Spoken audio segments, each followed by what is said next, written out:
Assalamualaikum warahmatullahi wabarakatuh. Dalam kehidupan sehari-hari, kita tidak pernah lepas dari komunikasi. Namun, komunikasi bukan hanya sekedar berbicara. Ia dimulai dari cara kita berpikir, dipengaruhi oleh cara kita memahami sesuatu, bahkan berdampak pada orang lain, dan hingga ke ruang digital. Dalam video ini, kami akan membahas etika dan filsafat komunikasi dari dalam diri, bahkan hingga ke media digital.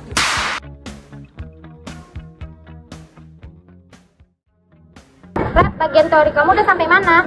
Ini lagi nyusun. Jujur, pusing banget karena semuanya itu harus kita pahami.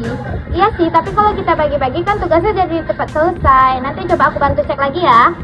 Iya, tapi rasanya tuh tumpuk semua. Pelan-pelan aja, nggak usah dipikir berat kali. Kadang tuh bukan cuma tugasnya, maksudnya capeknya juga. Kenapa sih tugasnya nggak ada habisnya? Capek, pusing juga. Semua kayak numpuk barengan. Kayak orang lain juga nggak ada yang ngertiin aku. Semua tugas harus dikerjain hari ini. Beb, jadi kita lanjut yang mana dulu? Dan aja sendiri, aku yang mikir. Loh, kenapa jadi marah? Padahal aku cuma mau nanya loh. Nah, yang dialami Reti merupakan komunikasi intrapersonal, yaitu komunikasi yang terjadi di dalam diri sendiri. Pikiran dan kondisi emosional sangat mempengaruhi cara seseorang untuk berkomunikasi.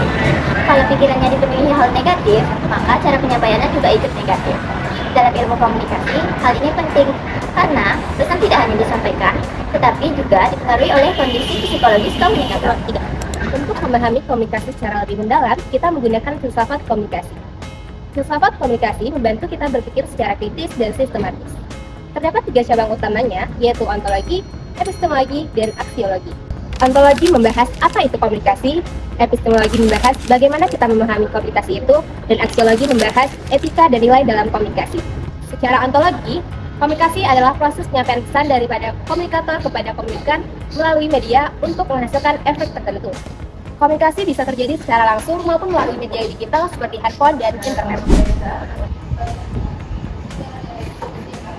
Ada berita viral nih. Katanya ada kejadian besar.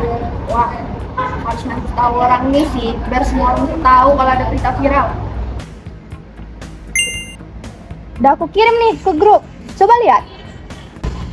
Pik, lu udah cek kebenarannya? Emangnya kenapa sih? Kita harus cek dulu kebenarannya, jangan nyebarin berita begitu aja. Dalam komunikasi, apalagi di media sosial, etika itu sangat penting.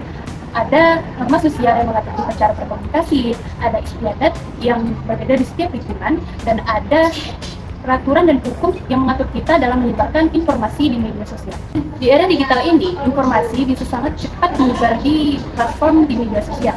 Kalau kita tidak bisa bijak, kita bisa ikut menyebarkan berita hoax, menyebarkan privasi, dan bisa terkena konsekuensi hukum. Etika komunikasi berkaitan dengan nilai seperti norma, adat, peraturan, dan hukum. Di dalam media digital ini, kita perlu bijak dalam memastikan sebuah informasi, menggunakan bahasa yang sopan, bertanggung jawab apa yang kita bagikan. Dalam Islam diajarkan tabayun, amanah, dan jujur. Dalam menerapkan nilai-nilai ini, komunikasi bisa menjadi lebih baik dan bertanggung jawab. Komunikasi yang baik dimulai dari diri sendiri, dari cara berpikir positif, cara penyampaian pesan, serta etika yang dijaga, baik di kehidupan nyata maupun di media digital. Dengan memahami etika dan filsafat dan komunikasi, kita tidak hanya menjadi penyampaian pesan, tetapi juga menjadi komunikator yang bijak dan bertanggung jawab. Wassalamualaikum warahmatullahi wabarakatuh.